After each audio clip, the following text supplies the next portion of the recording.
Second step verification ಅಲ್ಲಿ ಏನಾದರೂ error ಬಂದ್ರೆ. ನಮಸ್ಕಾರ ವೀಕ್ಷಕರೇ, ಮತ್ತೊಂದು ಹೊಸ ಮಾಹಿತಿಯೊಂದಿಗೆ ತಮಗೆಲ್ಲರಿಗೂ ಟೆಕ್ ಜ್ಞಾನ ಚಾನಲ್ಗೆ ಸ್ವಾಗತ. ಈ ಒಂದು ವಿಡಿಯೋದಲ್ಲಿ ನೀವು ಯೂಟ್ಯೂಬ್ ಚಾನಲ್ಗೆ ಮಾನಿಟೈಸ್ ಅಪ್ಲೈ ಮಾಡುವಾಗ ಸೆಕೆಂಡ್ ಸ್ಟೆಪ್ ವೆರಿಫಿಕೇಶನ್ ಅಲ್ಲಿ ಏನಾದರೂ ಎರರ್ ಬಂದ್ರೆ ಅದು ಎದಕ್ಕೆ ಬಂದಿದೆ ಎರರ್ ಮೊದಲನೇದಾಗಿ, ನಂತರ ಒಂದು ಎರರ್ ಅನ್ನ ನಾವು ಯಾವ ತರ ಸಾರ್ಟ್ ಔಟ್ ಮಾಡೋದು, ನಂತರ ಈ ಒಂದು ಮಾನಿಟೈಸ್ ಅಪ್ಲೈ ಮಾಡುವಾಗ ಫಸ್ಟ್ ಸ್ಟೆಪ್ ವೆರಿಫಿಕೇಶನ್ ಬಹಳ ಈಸಿಲಿ ಆಗಿಬಿಡುತ್ತೆ. ಒಂದು 5 ಸೆಕೆಂಡ್ ಅಲ್ಲಿ ವೆರಿಫಿಕೇಶನ್ ಆಗುತ್ತೆ. ಆದರೆ ಸೆಕೆಂಡ್ ಸ್ಟೆಪ್ ವೆರಿಫಿಕೇಶನ್ ಏನಿದೆ ಅಲ್ವಾ, ಅದು 10 to 15 ಅವರ್ಸ್ ಒಳಗಡೆ ಆಗುತ್ತೆ. ಆದರೆ ಕೆಲವೊಂದು ಟೈಮಲ್ಲಿ ನೀವೇನಾದರೂ ಆಡ್ಸೆನ್ಸ್ ಅನ್ನ ಕ್ರಿಯೇಟ್ ಮಾಡ್ಕೊಂಡ್ಬಿಟ್ಟು ಆ ಒಂದು ಆಡ್ಸೆನ್ಸ್ ಅಕೌಂಟ್ ಅನ್ನ ಯೂಟ್ಯೂಬ್ಗೆ ಲಿಂಕ್ ಮಾಡುವಾಗ ಇನ್ನೊಂದು ಹೊಸ ಗೂಗಲ್ ಆಡ್ಸೆನ್ಸ್ ಅಕೌಂಟ್ ಅನ್ನ ಕ್ರಿಯೇಟ್ ಮಾಡ್ತೀರಾ. ಸೊ ಆ ಟೈಮಲ್ಲಿ ನಿಮ್ಮ ಒಂದು ಎಕ್ಸಿಸ್ಟಿಂಗ್ ಅಕೌಂಟು ಇರುತ್ತೆ, ಸರಿನಾ? ನಿಮ್ಮ ಒಂದು ಹಳೆಯ ಗೂಗಲ್ ಆಡ್ಸೆನ್ಸ್ ಅಕೌಂಟ್ ಇರುತ್ತೆ, ಆದರೆ ಆ ಒಂದು ಯೂಸರ್ ನೇಮು ಪಾಸ್ವರ್ಡ್ ನಿಮಗೆ ಗೊತ್ತಿರೋದಿಲ್ಲ, ಯಾವ ಒಂದು ಆಡ್ಸೆನ್ಸ್ ಅಕೌಂಟ್ ಅನ್ನ ನಾವು ಲಿಂಕ್ ಮಾಡಬೇಕು ಅಂತೇಳಿ. ಹಾಗಾಗಿ ನೀವು ಇನ್ನೊಂದು ಹೊಸದನ್ನ ಕ್ರಿಯೇಟ್ ಮಾಡಿಬಿಟ್ಟು ಅದನ್ನ ಲಿಂಕ್ ಮಾಡ್ತೀರಾ. ಅದು ನಿಮಗೆ ಸೆಕೆಂಡ್ ವೆರಿಫಿಕೇಶನ್ ಸ್ಟೆಪ್ ಅಲ್ಲಿ, ಅಂದ್ರೆ ಮಾನಿಟೈಸ್ ಗೂಗಲ್ ಆಡ್ಸೆನ್ಸ್ ಅಕೌಂಟ್ಗೆ ನೀವು ಸೆಕೆಂಡ್ ಸ್ಟೆಪ್ ಅಲ್ಲಿ ಎರರ್ ಬಂದಾಗ ಈ ತರ ಒಂದು ಸಮಸ್ಯೆ ಆಗಬಹುದು. ನೋಡಿ, ಗೂಗಲ್ ಆಡ್ಸೆನ್ಸ್ ಅಕೌಂಟ್ ಒಬ್ಬ ಮನುಷ್ಯನಿಗೆ ಒಂದು ಸತಿ ಮಾತ್ರ ಮಾಡ್ಲಿಕ್ಕೆ ಸಾಧ್ಯ. ಫಾರ್ ಎಕ್ಸಾಂಪಲ್, ಪ್ಯಾನ್ ಕಾರ್ಡ್ ಯಾವ ತರನೋ, ಇವಾಗ ನಿಮ್ಮ ಒಂದು ಹೆಸರು ಮೇಲೆ ಒಂದು ಪ್ಯಾನ್ ಕಾರ್ಡು, ಒಂದು ಆಧಾರ್ ಕಾರ್ಡು, ನೀವು ಇನ್ನೊಂದನ್ನ ಮಾಡ್ಕೊಳ್ಳಿಕ್ಕೆ ಬರೋದಿಲ್ಲ. ಸೊ ಯಾಕೆ ಅಂತಂದ್ರೆ ಇದೇ ರೂಲ್ಸ್ ಗೂಗಲ್ ಆಡ್ಸೆನ್ಸ್ ಕೂಡ ಫಾಲೋ ಮಾಡುತ್ತೆ. ಯಾಕೆ ಅಂತಂದ್ರೆ ನಿಮ್ಮ ಒಂದು ID ವೆರಿಫಿಕೇಶನ್ ಅಲ್ಲಿ ಆಗೋದ್ರಿಂದ ಒಬ್ಬ ಮನುಷ್ಯನಿಗೆ ಒಂದು ಅಕೌಂಟ್ ಮಾತ್ರ ಆಗುತ್ತೆ, ಒಂದು ಸೇಮ್ ಹೆಸರಿನ ಮೇಲೆ. ಸೊ ಹಾಗಿದ್ರೆ ಇವಾಗ ಸೆಕೆಂಡ್ ವೆರಿಫಿಕೇಶನ್ ಸ್ಟೆಪ್ ಯಾವ ತರ ಸಾರ್ಟ್ ಔಟ್ ಮಾಡೋದು ಅಂತ ಹೇಳಿ ನಾವು ತಿಳಿಸ್ಕೊಳ್ಳೋಣ. ಸೊ ಇವಾಗ ನಾನು ನನ್ನ ಚಾನಲ್ ನಲ್ಲಿಯೇ ಆಗಿರುವಂತ ಒಂದು ಎಕ್ಸ್ಪೀರಿಯನ್ಸ್ ಇದು. ಇಲ್ಲಿ ನೋಡಿ ವೀಕ್ಷಕರೇ, ಇವಾಗ ನಾನು ನನ್ನ ಚಾನಲ್ ಅನ್ನ ಓಪನ್ ಮಾಡ್ಕೊಂಡಿದ್ದೇನೆ. ಇಲ್ಲಿ ನಿಮಗೆ ಕಾಣ್ತಾ ಇದೆ, ನನ್ನ ಒಂದು ಚಾನಲ್ ನಲ್ಲಿ 5530 ಸಬ್ಸ್ಕ್ರಿಪ್ಷನ್ ಕಂಪ್ಲೀಟ್ ಆಗಿದೆ. ನಂತರ ವ್ಯೂಸ್ ಕೂಡ 4,89,400 ಬಂದಿದೆ. ವಾಚ್ ಅವರ್ ನೋಡಿ 17,800 ಅವರ್ಸ್ ಕಂಪ್ಲೀಟ್ ಆಗಿದೆ ಇಲ್ಲಿ ನನ್ನ ಒಂದು ವಾಚ್ ಅವರ್. ಒಂದೇ ವಿಡಿಯೋದಿಂದಾನೇ ಇದು ನನ್ನ ಒಂದು ಚಾನಲ್ ಮಾನಿಟೈಸ್ ಆಗಿದೆ. ನಾನು ಮಾನಿಟೈಸ್ಗೆ ಅಪ್ಲೈ ಮಾಡಿದ್ದೆ. ಮಾನಿಟೈಸ್ಗೆ ಅಪ್ಲೈ ಮಾಡಿದಾಗ ನನಗೆ ಇಲ್ಲಿ ಕೆಲವೊಂದಿಷ್ಟು ಸಮಸ್ಯೆಗಳು ಬಂದಿರೋದನ್ನ ಹೇಗೆ ಸಾರ್ಟ್ ಔಟ್ ಮಾಡೋದು ಅನ್ನೋದು ಕೂಡ ನಾನು ನಿಮಗೆ ಇಲ್ಲಿ ತಿಳಿಸ್ಕೊಡ್ತೀನಿ.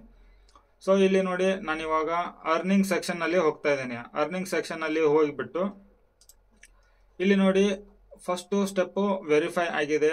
ಇದು 5 ರಿಂದ 10 ಸೆಕೆಂಡ್ ಒಳಗಡೆ ವೆರಿಫೈ ಆಗಿಬಿಡುತ್ತೆ. ಸೆಕೆಂಡ್ ಸ್ಟೆಪ್ ಬಹಳ ಕಂಡೀಷನ್ಸ್ ಇರುತ್ತೆ. ಇಲ್ಲಿ ನಮ್ಮ ಒಂದು ಚಾನಲ್ ರಿವ್ಯೂ ಆಗ್ತಾ ಇರುತ್ತೆ. ನಾವು ಯಾವ ಮೊಬೈಲ್ ನಂಬರ್ ಕೊಟ್ಟಿದ್ದೇವೆ, ಯಾವ ಒಂದು ಗೂಗಲ್ ಅಕೌಂಟ್ ಅನ್ನ ಈ ಒಂದು ಆಡ್ಸೆನ್ಸ್ಗೆ ಲಿಂಕ್ ಮಾಡ್ತಾ ಇದ್ದೀವಿ. ಸೊ ಇಲ್ಲಿ ಒಂದು ಮನುಷ್ಯನಿಗೆ ಒಂದು ಗೂಗಲ್ ಆಡ್ಸೆನ್ಸ್ ಮಾತ್ರ ಅಂತೇಳಿ ನಾನು ನಿಮ್ಗೆ ಹೇಳಿದ ಹಾಗೆ. ಸೊ ಇಲ್ಲಿ ನನ್ನ ಹೆಸರು ಮೇಲೆ ನಾನು ಇನ್ನೊಂದನ್ನ ಇಲ್ಲಿ ಕ್ರಿಯೇಟ್ ಮಾಡ್ಕೊಂಡಿದ್ದೆ. ಸೊ ಅದಕ್ಕಾಗಿ ಈ ಒಂದು ಪ್ರಾಬ್ಲಮ್ ಬಂದಿದೆ. ಸೊ ನಾನು ನನ್ನ ಚಾನಲ್ ನಲ್ಲಿ ಎಕ್ಸ್ಪೆರಿಮೆಂಟ್ ಕೂಡ ಮಾಡಿದ್ದೇನೆ. ನನಗಾಗಿರೋ ಎಕ್ಸ್ಪೀರಿಯನ್ಸ್ ಎರಡನ್ನ ನಾನು ನಿಮ್ಗೆ ಇಲ್ಲಿ ಶೇರ್ ಮಾಡ್ತಾ ಹೋಗ್ತೇನೆ. ಸೊ ಇಲ್ಲಿ ನಾನು ಇವಾಗ ಹೊಸ ಒಂದು ಗೂಗಲ್ ಅಕೌಂಟ್ ಅನ್ನ ಕ್ರಿಯೇಟ್ ಮಾಡ್ಕೋಬೇಕು. ಜಿಮೇಲ್ ಅಕೌಂಟ್ ಅನ್ನ ಕ್ರಿಯೇಟ್ ಮಾಡಿಬಿಟ್ಟು ಆ ಒಂದು ಜಿಮೇಲ್ ಅಕೌಂಟ್ ಅನ್ನ ನಾನು ಇಲ್ಲಿ ಲಿಂಕ್ ಮಾಡಬೇಕು. ಸೊ ಇವಾಗ ಚೇಂಜ್ ಅಸೋಸಿಯೇಷನ್ ಮೇಲೆ ಕ್ಲಿಕ್ ಮಾಡ್ಕೊಂಡ್ಬಿಟ್ಟು ನೆಕ್ಸ್ಟ್ ಮೇಲೆ ಕೊಡಿ. ಇಲ್ಲಿ ನೋಡಿ, ಇವಾಗ ನನ್ನ ಒಂದು ಚಾನೆಲ್ಗೆ ಲಿಂಕ್ ಇರುವಂತ ಒಂದು ಜಿಮೇಲ್ ID ಇದು, ಅದನ್ನ ಒಂದ್ಸತಿ ವೆರಿಫೈ ಮಾಡು ಅಂತ ಹೇಳಿ ಇಲ್ಲಿ ಕೇಳ್ತಾ ಇದೆ. ಸೊ ಫಸ್ಟ್ ವೆರಿಫೈ ಮಾಡ್ಬೇಕಾಗತ್ತೆ. ವೆರಿಫೈ ಮಾಡಿದ ನಂತರ ಇದು ನಿಮ್ಗೆ ಒಂದು ಸೆಕೆಂಡ್ ಸ್ಟೆಪ್ ವೆರಿಫಿಕೇಶನ್ ಇದು ಕೊಡುತ್ತೆ. ಸೊ ಇಲ್ಲಿ ಸೆಕೆಂಡ್ ಆಪ್ಷನ್ ಅನ್ನ ಸೆಲೆಕ್ಟ್ ಮಾಡ್ಕೊಂಡ ನಂತರ ನೆಕ್ಸ್ಟ್ ಮೇಲೆ ಕ್ಲಿಕ್ ಮಾಡ್ಕೊಳ್ಳಿ. ಇಲ್ಲಿ ನೋಡಿ, ಇಲ್ಲಿ ಚೂಸ್ ಆನ್ ಅಕೌಂಟ್, ಇಲ್ಲಿ ಎಕ್ಸಿಸ್ಟಿಂಗ್ ಅಕೌಂಟ್ ಅನ್ನ ಮಾಡಬೇಡಿ, ಯೂಸ್ ಅನದರ್ ಅಕೌಂಟ್ ಅಂತ ಹೇಳಿ ಕೊಟ್ಟು ಕ್ರಿಯೇಟ್ ಫಾರ್ ಪರ್ಸನಲ್ ಯೂಸ್ ಅಂತ ಹೇಳಿ ಕೊಟ್ಟು ಇಲ್ಲಿ ನೀವು ನಿಮ್ಮ ಒಂದು ಜಿಮೇಲ್ ಅಕೌಂಟ್ ಅನ್ನ ನೀವು ಕ್ರಿಯೇಟ್ ಮಾಡ್ಕೋಬೇಕಾಗತ್ತೆ. ಸೊ ಅದು ಯಾರ ಒಂದು ಅಕೌಂಟ್ ಅನ್ನ, ಯಾರ ಹೆಸರು ಮೇಲೆ ನೀವು ಗೂಗಲ್ ಅಕೌಂಟ್ ಅನ್ನ ಮಾಡ್ತೀರೋ ಮಾಡ್ಕೊಳ್ಳಿ. ಅದು ನಿಮ್ಮ ಫ್ಯಾಮಿಲಿ ಮೆಂಬರ್ಸ್ ಆಗಿರ್ಬೋದು ಅಥವಾ ನಿಮ್ಮ ಫ್ರೆಂಡ್ಸ್ ಆಗಿರ್ಬೋದು, ಇದು ನಿಮಗೆ ಬಿಟ್ಟಿದ್ದು. ಇದು ಒಂದು ಪರ್ಸನಲ್ ಮ್ಯಾಟರ್ ಅಂತಾನೆ ಅನ್ಕೊಳ್ಳಿ. ಈ ಒಂದು ಬೇಸಿಕ್ ಇನ್ಫಾರ್ಮೇಶನ್ ಅನ್ನ ಜಿಮೇಲ್ಗೆ ಕ್ರಿಯೇಟ್ ಮಾಡುವಾಗ ಏನ್ ಮಾಡ್ತಿರೋ ಅದನ್ನೆಲ್ಲಾನು ಮಾಡ್ಕೊಳ್ಳಿ ನೀವು ಇಲ್ಲಿ. ಸೊ ಇಲ್ಲಿ get A Gmail address instead ಅಂತ ಇದೆ ನೋಡಿ, ಇದ್ರ ಮೇಲೆ ಕ್ಲಿಕ್ ಮಾಡ್ಕೊಳ್ಳಿ. ಇಲ್ಲಿ ನಿಮ್ಗೆ ಯಾವ ತರ ಜಿಮೇಲ್ ಐ ಡಿ ನಿಮ್ಮ ಹೆಸರ ಮೇಲೆ ಬರಬೇಕು, ಸೊ ಯಾವ ಹೆಸರಿನಿಂದ ನಿಮ್ಮ ಒಂದು ಜಿಮೇಲ್ ಐ ಡಿ ಕ್ರಿಯೇಟ್ ಮಾಡ್ಕೋಬೇಕು ಅನ್ನೋದನ್ನ ನೀವಿಲ್ಲಿ ಕ್ರಿಯೇಟ್ ಮಾಡ್ಕೋಬೇಕಾಗತ್ತೆ. ನಿಮಗೆ ಬೇಕಾಗಿರುವಂತ ಒಂದು ಕ್ಯಾರೆಕ್ಟರು ನ್ಯೂಮರಿಕಲ್ ಅದನ್ನ ಹಾಕಿಬಿಟ್ಟು ನೀವು ಕ್ರಿಯೇಟ್ ಮಾಡ್ಕೋಬೇಕಾಗತ್ತೆ. ಇಲ್ಲಿ ನೆಕ್ಸ್ಟ್ ಮೇಲೆ ಕ್ಲಿಕ್ ಮಾಡ್ಕೊಳ್ಳಿ. ಇದರ ನಂತರ ಇಲ್ಲಿ ನಿಮ್ಮ ಒಂದು ಪಾಸ್ವರ್ಡ್, ವೀಕ್ಷಕರೇ ಪಾಸ್ವರ್ಡ್ ಏನಿದೆ ಅಲ್ವಾ ಅದು ಬಹಳ ಸ್ಟ್ರಾಂಗ್ ಆಗಿರ್ಬೇಕು. ಸೊ ನಿಮ್ಮ ಒಂದು ಪಾಸ್ವರ್ಡ್ ಯಾರಿಗೂ ಕೂಡ ನೋಡಿ ಒಂದು ಸತಿ ನೋಡಿದ್ರೆ ಹಾಕ್ಲಿಕ್ಕೆ ಬರೋ ತರ ಇಡಬೇಡಿ. ಸೊ ಅದರ ನಂತರ ನಿಮ್ಮ ಒಂದು ಮೊಬೈಲ್ ನಂಬರ್ ಅನ್ನ ನೀವಿಲ್ಲಿ ಕೊಡಬೇಕಾಗತ್ತೆ. ಯಾಕೆಂದ್ರೆ 2 ಸ್ಟೆಪ್ ವೆರಿಫಿಕೇಶನ್ ಆಗತ್ತೆ ಪ್ರತಿ ಒಂದು ಜಿಮೇಲ್ ಐ ಡಿಗೆ. ನೀವು ಯೂಟ್ಯೂಬಿಗೆ ಲಿಂಕ್ ಮಾಡೋದಾಗ್ಲಿ ಅಥವಾ ಗೂಗಲ್ ಆಡ್ಸೆನ್ಸ್ ಅಕೌಂಟ್ಗಾಗಿ ಲಿಂಕ್ ಮಾಡೋದಾಗ್ಲಿ, ಎರಡಕ್ಕೂ ಕೂಡ 2 ಸ್ಟೆಪ್ ವೆರಿಫಿಕೇಶನ್. ಒಂದು ಜಿಮೇಲ್ ಐ ಡಿಗೆ ಇನ್ನೊಂದು ಜಿಮೇಲ್ ಐ ಡಿಯನ್ನ ಹಾಕಿಬಿಟ್ಟು ರಿಕವರಿಗಾಗಿ ನೀವು ಲಿಂಕ್ ಮಾಡಲೇಬೇಕಾಗತ್ತೆ. ಸೊ ನೀವು ಟೋಟಲಿ ಒಂದು 3 ಇಮೇಲ್ ಐ ಡಿ ಯೂಸ್ ಮಾಡಿದ್ರು ಕೂಡ ಒಳ್ಳೆಯದು.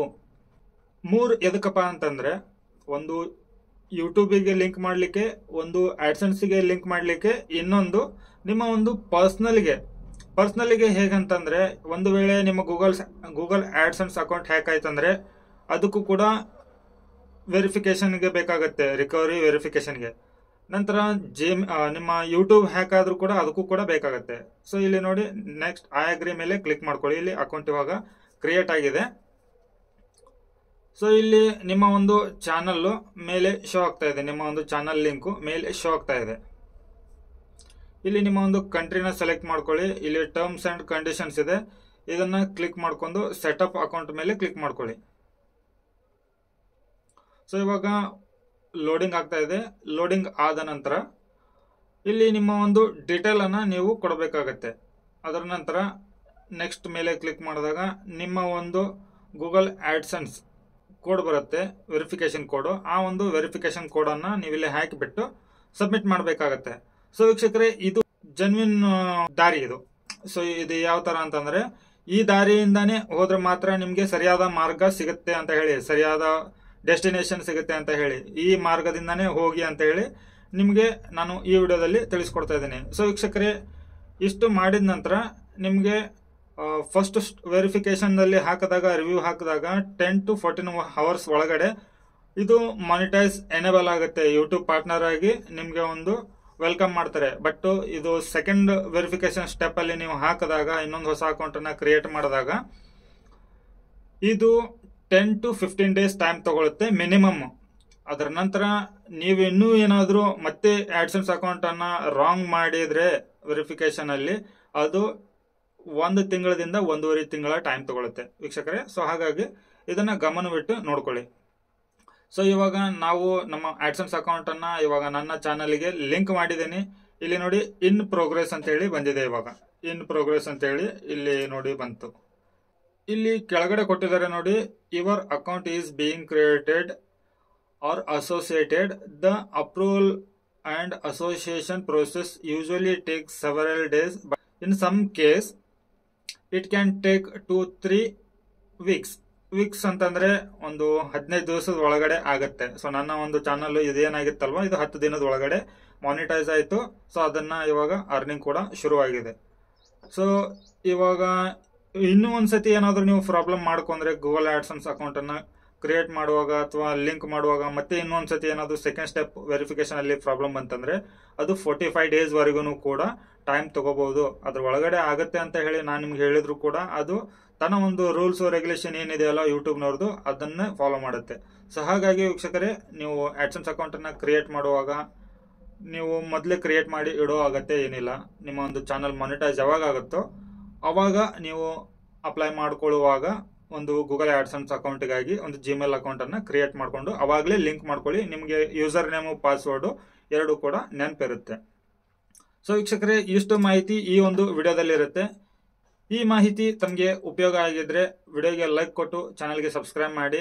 ಈಗ ನನ್ನ ಒಂದು ಹಳೆ ಚಾನಲ್ ನಿಮ್ಗೆ ಆಲ್ಮೋಸ್ಟ್ ಗೊತ್ತಿದೆ, ಸರ್ವಜ್ಞಾನ ಫಾರ್ ಯು ಅಂತ ಹೇಳಿ. ಆ ಒಂದು ಚಾನಲ್ಗೆ ನಾನು ಕ್ರಿಯೇಟ್ ಮಾಡಿರುವಂತ ಒಂದು ಆಡ್ಸೆನ್ಸ್ ಅಕೌಂಟ್ ಅನ್ನ ನಾನು ಈ ಒಂದು ಚಾನಲ್ಗೆ ಕೊಡ್ಲಿಲ್ಲ, ಸರಿನಾ? ಸೊ ಆ ಒಂದು ಚಾನಲ್ಗೆ ಇರುವಂತ ಆಡ್ಸೆನ್ಸ್ ಲಿಂಕ್ ಅನ್ನ ಇದಕ್ಕೆ ಕೊಡ್ಲಿಲ್ಲ. ಬಟ್ ನನ್ನ ಹೆಸರ ಮೇಲೆ ಇನ್ನೊಂದು ಗೂಗಲ್ ಆಡ್ಸೆನ್ಸ್ ಅಕೌಂಟ್ ಅನ್ನ ಕ್ರಿಯೇಟ್ ಮಾಡಿದೆ. ಕ್ರಿಯೇಟ್ ಮಾಡಿದ್ದಕ್ಕಾಗಿ ಈ ಒಂದು ಪ್ರಾಬ್ಲಮ್ ಬಂದಿದೆ ನನಗೆ. ಸರಿನಾ, ನಾನು ನಿಮ್ಗೆ ವಿತ್ ಪ್ರೂಫ್ ಇಲ್ಲಿ ತೋರಿಸ್ಕೊಡ್ತೇನೆ. ಆ ಒಂದು ಪ್ರಾಬ್ಲಮ್ ಯಾವ ತರ ಸಾಲ್ವ್ ಆಗುತ್ತೆ, ಸಾಲ್ವ್ ಮಾಡೋದು ಅಂತ ಅನ್ನೋದನ್ನ ಕೂಡ ನಾನು ನಿಮ್ಗೆ ಇಲ್ಲಿ ತಿಳಿಸ್ಕೊಡ್ತೇನೆ. ಸೊ ಹಾಗಿದ್ರೆ ಗೂಗಲ್ ಆಡ್ಸೆನ್ಸ್ ಅಕೌಂಟ್ ಅನ್ನ ಕ್ರಿಯೇಟ್ ಮಾಡೋಣ. ಜೊತೆಗೆ ಈ ಒಂದು ಸೆಕೆಂಡ್ ಸ್ಟೆಪ್ ವೆರಿಫಿಕೇಶನ್ ಅಲ್ಲಿ ಪ್ರಾಬ್ಲಮ್ ಬಂದಿದೆ ಅಲ್ವಾ, ಆ ಒಂದು ಪ್ರಾಬ್ಲಮ್ ಅನ್ನ ಸಾಲ್ವ್ ಮಾಡ್ಕೊಳ್ಳೋಣ.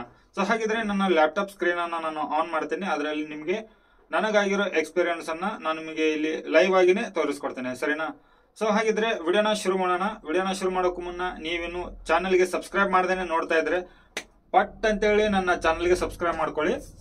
ಸೊ ಇವಾಗ ನನ್ನ ಲ್ಯಾಪ್ಟಾಪ್ ಸ್ಕ್ರೀನ್ ಅನ್ನ ಆನ್ ಮಾಡ್ತೀನಿ. ಅದರಲ್ಲಿ ನಾನು ನಿಮಗೆ ಆಗಿರೋ ಎಕ್ಸ್ಪೀರಿಯನ್ಸ್ ಅನ್ನ ಶೇರ್ ಮಾಡ್ತಾ ಇದ್ದೀನಿ. ಯೂಟ್ಯೂಬ್ ರಿಲೇಟೆಡ್ ವಿಡಿಯೋಗಳಿಗಾಗಿ